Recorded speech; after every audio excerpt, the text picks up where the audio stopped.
बिस्मिल्लाहिर्रहमानिर्रहीम। नाज़रीन अस्सलाम वालेकुम रहमतुल्लाहि व बरकातुहू। नाज़रीन आज हम बात करेंगे आर्थराइटिस गठिया की और इसके अलावा पट्टों और जोड़ों के दर्द के हवाले से, जिसके लिए लोग तरह तरह की अदवायात मेडिसन खाते हैं। ठीक है, खाने के साथ साथ आज हम आपको बताएंगे इन पर लगाने के लिए बेहतरीन ऑयल जो आप हर्बल ऑयल घर में ही तैयार कर सकते हैं और इसका इंशाल्लाह 100% आपको फ़ायदा भी होगा। तो वीडियो शुरू करने से पहले हमारे नए आने वाले नाज़रीन से इल्तमास है कि हमारा यूट्यूब चैनल ज़रूर सब्सक्राइब करें। इसका ये फ़ायदा होगा कि हमारी हर नई आने वाली वीडियो का नोटिफिकेशन आपको बर वक्त मिलता रहेगा। नाज़रीन, ये ऑयल आप घर में ही इस्तेमाल बना सकते हैं। इसके बनाने का आसान सा फार्मूला है, कोई लंबा चौड़ा फार्मूला नहीं। ये ऑयल आप जहाँ जहाँ पर आपको दर्द वगैरह होती है, पट्टों का दर्द है या जोड़ों का दर्द है और इसके अलावा गठिया का दर्द है, आप उस पर इसे सुबह शाम 2 टाइम, सुबह को और शाम को, यानी कि आप उस पर 5 से 10 मिनट मालिश करें तो इंशाल्लाह चंद दिन के इस्तेमाल से ही आपके दर्द में काफ़ी अफाका होना शुरू हो जाएगा।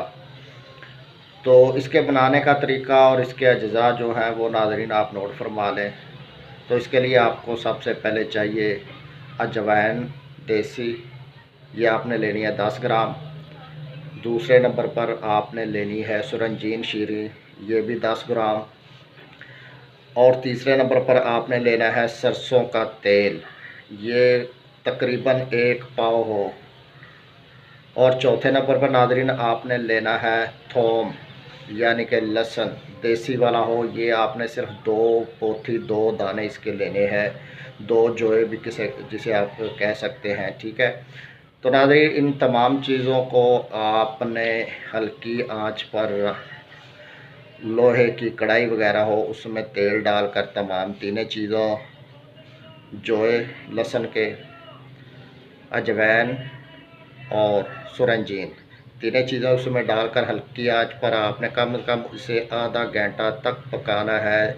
जब ये अच्छी तरह जल जाए तो इसे नीचे उतार कर आप ठंडा करके किसी भी जार बंद दैट जो है, जो जिस ऐसी बोतल में जिसमें हवा वगैरह का क्रैसिंग ना हो उसमें डालकर रख लें। तो जब भी आपको नाज़रीन ज़रूरत महसूस हो तो जितना ये तेल हो इतना ही तेल आपने ज़ैतून का, याद रखें ज़ैतून का तेल जो है वो खालिस होना चाहिए, जितना ये हो उतना आपने ज़ैतून का तेल इसमें डालना है। और जहाँ पर आपको दर्द वगैरह जोड़ों पर या पट्टों पर दर्द वगैरह होती है आप उसे अच्छी तरह मालिश करें और मालिश करने के बाद कोशिश करें कि आप इसे हवा लगने से बचाएं। यानी कि आपने इसे मालिश के बाद पंखे या एसी के नीचे नहीं बैठना, 10 मिनट तक आपने वैसे ही रहना है। उसके बाद आप इसे नीम गर्म पानी से धो भी सकते हैं, कोई मसला नहीं। अगर ना धोएं कम से कम 1 घंटे तक इसे लगा रहने तो ये सोने पे सुहागा होगा। तो इंशाल्लाह नाज़रीन ये ऑयल इस्तेमाल करने के चंद दिन बाद ही आप अपने दर्दों में वाज़ेह फ़र्क महसूस करेंगे। तो नाज़रीन अगर आपको हमारी वीडियो अच्छी लगे तो हमारा यूट्यूब चैनल ज़रूर सब्सक्राइब करें। सब्सक्राइब करने के साथ साथ बेल आइकन पर ज़रूर क्लिक कीजिए।